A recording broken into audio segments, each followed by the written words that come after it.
Well, today we're going to talk about Joshua and also about Lydia and Zach talking publicly about his death and all that stuff. I think the goal for my mom is to clear the air between her and Lydia and her and Zach in regards to Joshua. For the rest of us, I think it's to voice to Zach our frustrations about him constantly inserting his opinion into things that we feel are not asked for. And hi, it's Leslie. Yes, we were talking about Welcome to Plathville. Yes, the whole family is getting together and they're going to discuss Joshua. But before they discuss Joshua, they are going to hit Zach and Lydia with all the issues that they have of them being the moral police and sitting people down and giving them lists of things that they are doing that are ungodly and unacceptable. Yeah. And then after all that shit show, they're going to have a party for them to celebrate their 1-year anniversary. Yeah, this is lovely. All happening in one day. But on a serious note, this is tragic, this whole story about Joshua. I just picture that little picture of him with the red boots there. He looks like Ethan to me with the chubby face. He looks like, I'm like, oh my God, this is just a family's worst nightmare, an accident that could happen to anyone. The reality is horrible. But the beautiful thing, I guess, Isaac, who I'm also starting to really like, he seems like he's like a level head guy with like, he's got his shit together and kind of sees the shit in everybody else.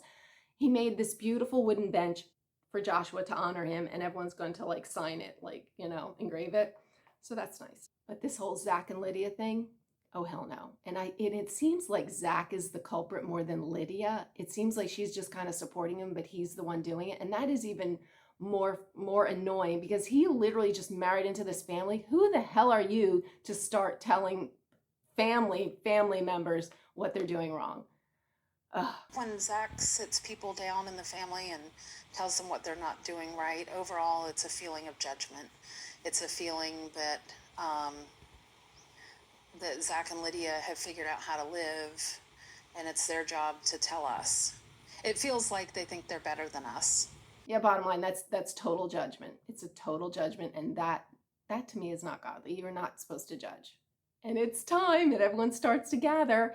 And Mariah, she's the smart one. She's like, been there, done that. I don't need this shit. I don't need this shit into my peaceful life. I moved away to Montana, wherever the frig she is, to avoid this crap. I'm certainly not going to come back here and just like suck it all in again. No, I'm going to dip and I'm going to hang in the kitchen and make this beautiful cake for the party afterward. If anyone's around to partake in the party or they're all pissed off and crying. But yeah, and she hangs in there with Amber. Yeah.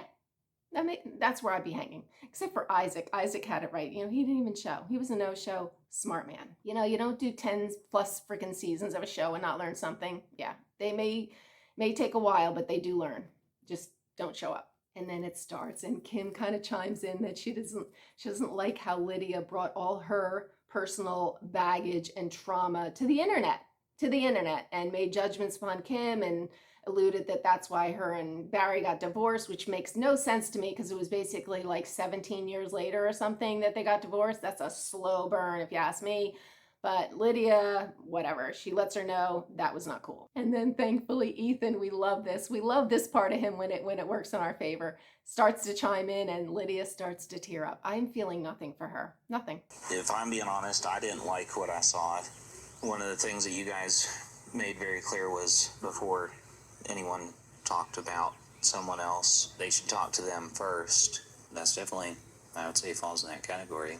My personal opinion, I don't really like talking about Joshua publicly, unless it's remembering him for who he was when he was alive, but talking about the death publicly, I personally don't like that. I don't think it's respectful to him. Yes.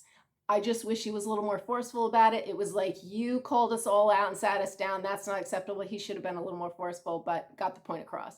Lydia still tearing up, but she does apologize. Well, I'm sorry it wasn't meant to be about you. It was meant to be about my experience, and I don't blame you for anything. Like, you were going through your own hell. You don't deserve any blame. Yeah. Well, I'm really sorry if it caused you any hurt. I didn't know the question was going to come up, and I guess I didn't think it all the way through. Yeah, it was an apology, but as you saw, there was a little qualifier on the end. It's almost like she says she answered the question because maybe they prompted it and she didn't know they were going to ask that, so it was a little, an apology with a little you know. And then, of course, what we're used to, Zach chimes in and defends Lydia, saying, oh, she had to go there because she had no one else to talk to and she needed to talk to somebody and her mother shut her down. And why is her mother the only one that could talk about this? Respect, I don't know. Here I am being the Kim defender, but it's like if she wasn't ready to talk about it, you have a whole family of 10 freaking ass people. Find someone to to talk to or whatever like that, or a freaking therapist. That's what you do. And why is the dad's there? He's another parental figure. Talk to him. He like skates under all the freaking drama. That Barry, he's learned it. He just like slides right under it. He does not involve himself in the riffraff, comes out smelling like a rose other than he's a wackadoo. But yeah, Lydia, whatever. And then Ethan chimes in and hits Zach. Yeah. I kind of want to clear the air with you, Zach. I don't know if it's coming from a good place, but all the critiques that you give to the younger kids, Mariah, talk to me about her, and I know that you've interjected yourself many times about frivolous things that my family's doing, what shows they're watching, what games they're playing, whether you think it's right or wrong, and I feel like it's an overstep. I don't really find it respectful. Oh, hell yeah. Finally. I love how he starts. I don't know if it came from a good place. It's like, well, if it's not from a good place, that would mean you're not godly. So, I don't know. But anyway, Ethan did say a lot of shit about him. So Zach does have a valid point about that he called him out for what he thought he was gay or whatever like that. So I get it. But Zach also, no good. I do want to try to build a relationship with you, and I find it hard to do that. I would appreciate it if you kept your opinions to yourself, and not just with me, but with the rest of my family. Yeah, I completely agree. This is what about just trying to win the family over? You're newly into this, and not even like you dated for years. You literally dated for months and everyone was nervous. Just lay low a bit. Just kind of slide under the radar. Don't be so vocal and shit. Just no, he did not lay low. And of course, Lydia sees no fault with Zach. He's just misunderstood. That seems to be the theme that they're going by. They are the victims.